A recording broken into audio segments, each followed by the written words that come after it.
നിങ്ങളുടെ നാളെ ഒക്ടോബർ മാസം 31 തീയതി 2025, അതായത് 1201 തുലാമാസം 14 തീയതി വെള്ളിയാഴ്ച.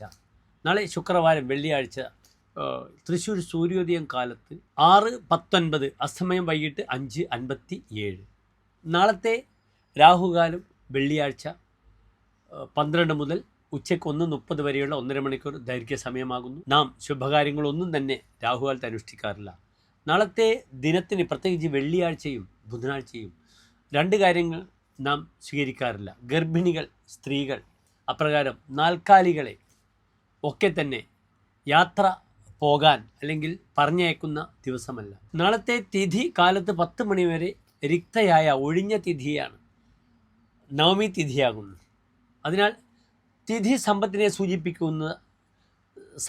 സൂചിപ്പിക്കുന്നതാകയാൽ നാം ഈ ഒഴിഞ്ഞ തിഥിയുള്ള നവമി, അപ്രകാരം ചതുർത്ഥി 4, നവമി എന്നാൽ 9, അപ്രകാരം ചതുർദശി 14ാമത്തെ തിഥിയൊന്നും തന്നെ ധനകാര്യത്തിന് സ്വീകരിക്കാറില്ല.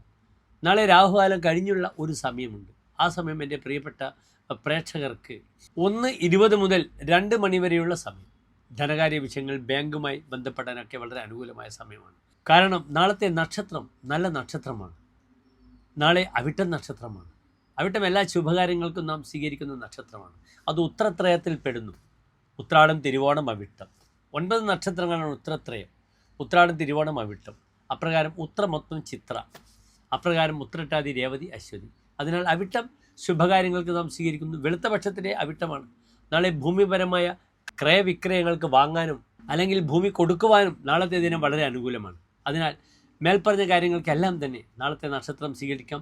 അഡ്വാൻസ് കൊടുക്കുവാനോ അല്ലെങ്കിൽ ഭൂമി വിൽക്കുമ്പോൾ പണം സ്വീകരിക്കുവാനോ മുടക്കമില്ലാതെ ഏറ്റവും അനുകൂലമായി വരുന്ന സമയമാണ് ഞാൻ നേരത്തെ സൂചിപ്പിച്ചത്. എൻ്റെ പ്രിയപ്പെട്ട പ്രേക്ഷകർക്ക് നാളെ ദേവീക്ഷേത്രത്തിൽ വെള്ളിയാഴ്ചയാണ്, അവിട്ട നക്ഷത്രമാണ്.